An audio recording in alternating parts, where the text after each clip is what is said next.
स्कंद पुराण मुक्तिदायक तीर्थों का वर्णन। मानस तीर्थ की काशी की श्रेष्ठता।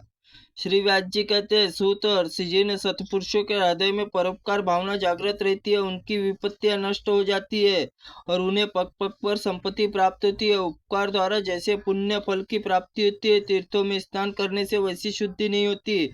बहुत तेरे दान देने फल नहीं मिलता, कठोर तपस्या से उस पुण्य की प्राप्ति होती है। परोपकार से जो धर्म होता है, उस दान आदि से सत्कर्मों के जिसका कर धर्म प्राप्ति होती है, उन दोनों ब्रह्मा जी ले तोला गया उस परोपकार जनित धर्म का ही पलड़ा भारी रहता है। संपूर्ण वाण में शास्त्र मंथन करके यही निर्णय किया गया है कि उपकार से बढ़कर कोई धर्म नहीं है और अपकार से बढ़कर कोई पाप नहीं है। परोपकार जनित पुण्य प्रभाव से ही साक्षात महालक्ष्मी दर्शन करके मुनिवर अगस्त जी कृतज्ञ हो गए। वहां से आगे बढ़ने पर मुनि ने श्री पर्वत को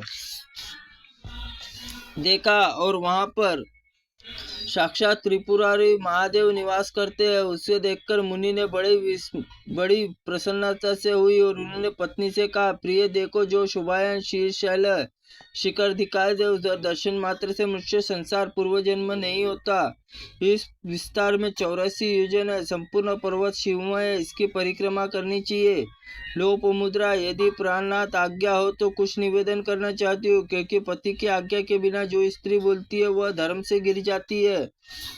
देवी, तुम क्या कहना चाहती हो? तुम्हारे जैसे साध्वी स्त्री का वचन पति के लिए खेदजनक नहीं होता।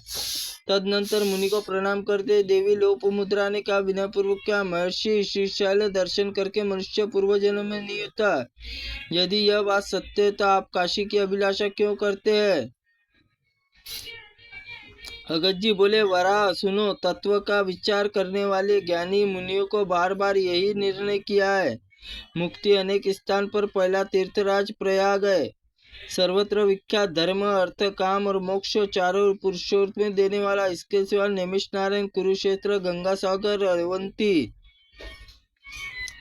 अयोध्या, मथुरा, द्वारका, अमरावती, सरस्वती, समुद्र संगम, संसार संग, गंगा सागर संगम, कांचीपुरा, त्रिंबक तीर्थ, सप्तम गोदावरी तीर्थ, कालंजर तीर्थ, प्रभास क्षेत्र, बद्रिकाश्रम, महालंकारेश्वर, अमरकंटक, पुरुषोत्तम, गोकर्ण तीर्थ, भगु कच्छप, भगुतुंत, पुष्कर, श्री पर्वत, धरातीर्थ, ये से बहुत से तीर्थ मुक्तिदायक है। सत्य सदा और मानसिक तीर्थ है, वे सदा मोक्ष देने वाले। गया तीर्थ भी पितरों को मोक्षदायक बताया गया है। वहां श्राद्ध करने से मनुष्य पितरों को पितामह को ऋण से मुक्त होते हैं।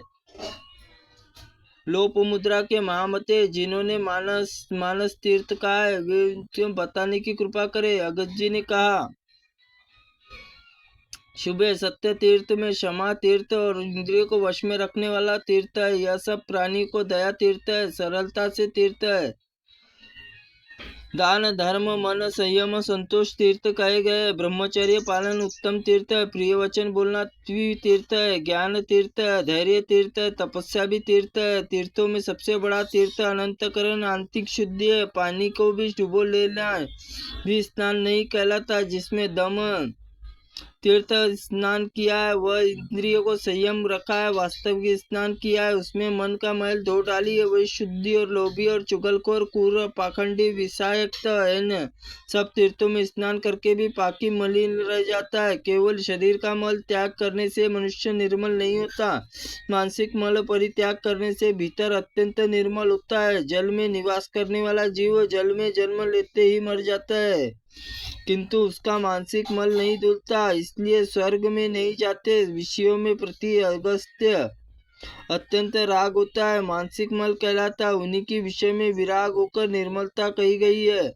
यदि अपने भीतर मन दूषित है, मनुष्य तीर्थ स्थान शुद्ध नहीं होता। मदिरा से भरे हुए घड़े के ऊपर जल द्वारा सैकड़ों बार धोया जाए तो भी वह पवित्र नहीं होता। उसी कारण दूषित अनंतकरण मनुष्य तीर्थ स्थान शुद्ध नहीं होता। भीतर की भाव से शुद्ध न होकर ज्ञान तप शौच तीर्थ सेवन शास्त्रों में श्रवण स्वाध्याय ये सभी अतीर्थ हो जाते हैं। इसमें इंद्रिय समुदाय को भी वश में कर लिया, वहाँ मनुष्य निवास करता, वहीं उनके लिए कुरुक्षेत्र नैमिष नारायण और पुष्कर आदि तीर्थ है। ध्यान से पवित्र तथा ज्ञान रूपी जल से भरे हुए राग द्वेष मल को करने वाली मानस तीर्थ में पुरुष स्नान करता है, वही उत्तम गति को प्राप्त होता है। देवी, तुम्हें मानस तीर्थ में लक्ष्मण बताया गया है। अब पृथ्वी पर जो तीर्थ है उसके पवित्रता का क्या हेतु है, यह सुनो। जैसे शरीर अंग अत्यंत पवित्र माने गए, उसी प्रकार पृथ्वी में कुछ भाग अत्यंत पुण्यमय है। पृथ्वी में अद्भुत प्रभाव के जल से विलक्षण तेज और मुनियों के निवास स्थान उनसे पुण्य तीर्थ में पूर्ण स्वरूप माने जाते हैं। जो प्रतिदिन भूमंडल पर तीर्थों पे मानस तीर्थ स्नान करता है वो परम गति को प्राप्त होता है। जिसके हाथ पैर मन विद्या तप कीर्ति और तथा संयम सभी तीर्थों का फलभागी होता है। जो प्रतिग्रह लेता है उसी जिसी का वस्तु नष्ट संतुष्ट रहता है, वह अहंकार सर्वथा अभाव तीर्थ फल भागी होता है। जो दम्भी नहीं नए नए कार्य को प्रारंभ करता है, थोड़ा खाता है, इंद्रियों को काबू में रखता है, सब प्रकार के आसक्तों से दूर रहता है, सब तीर्थों फल का भागी होता है। जो क्रोधी नहीं होता, जिसकी बुद्धि निर्मल है, जो सत्य बोलने के दृढ़तापूर्वक व्रत का पालन करने वाला है, जो सब प्राणी को प्रति अपने समान वर्ताव रखता है, तीर्थफल भागी होता है। सो तीर्थों में सेवन करने वाला शीर धीर श्रद्धालु एकाग्र चित्त पहले से पापाचारी होकर शुद्ध रह हो जाता है, वो पुण्य कर्म रखने वाला उससे लिए तो कहना ही क्या। तीर्थ सेवा मनुष्य कभी भी पशु योनि में जन्म नहीं लेता, कुदेश उस जन्म नहीं होता और कभी दुख का भागी नहीं होता, स्वर्ग भोगता है, मोक्ष उपाय प्राप्त कर लेता है। अश्रद्धा दयालु पापात्मा नास्तिक और संशयात्मक केवल तर्क का सहारा लेने वाला, ये 5 प्रकार के मनुष्य तीर्थ सेवन का फल नहीं पाते। तीर्थ यात्रा का इच्छा रखने वाला मनुष्य पहले घर में उपवास करके श्री गणेश यथाशक्ति पूजन करे, तत्पश्चात पितरों ब्राह्मणों साधु पुरुषों शक्ति अनुसार पूजा करके व्रत का पालन करे,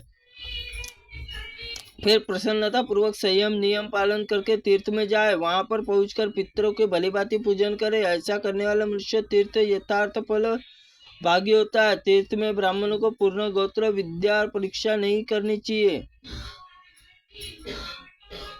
यदि वह अन्य की इच्छा रखने वाला हो तो अवश्य भोजन कराना चाहिए। तीर्थ सत्य चरु खीर और पिण्याक चूर्ण गुड़ से पिंडदान करना चाहिए। तीर्थ में अर्ध का आह्वान बिना श्राद्ध करना चाहिए।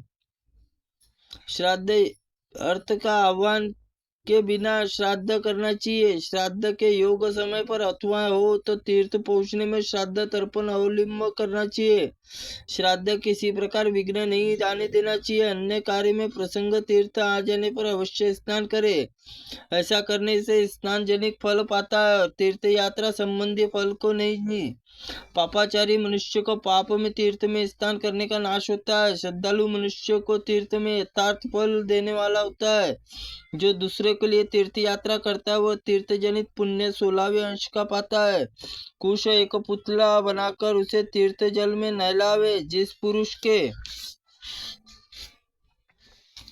उद्देश्य से पुतले को नहलाया जाता है वह तीर्थ स्नान जनित पुण्य 8 अंश का प्राप्त कर लेता है। तीर्थ में जाकर उपवास और सिर का मुंडन कराना चाहिए, क्योंकि मुंडन कराने से सिर पर चढ़े हुए पाप दूर हो जाते हैं। जिस तीर्थ में पहुंचता है वह पहले दिन उपवास करना चाहिए।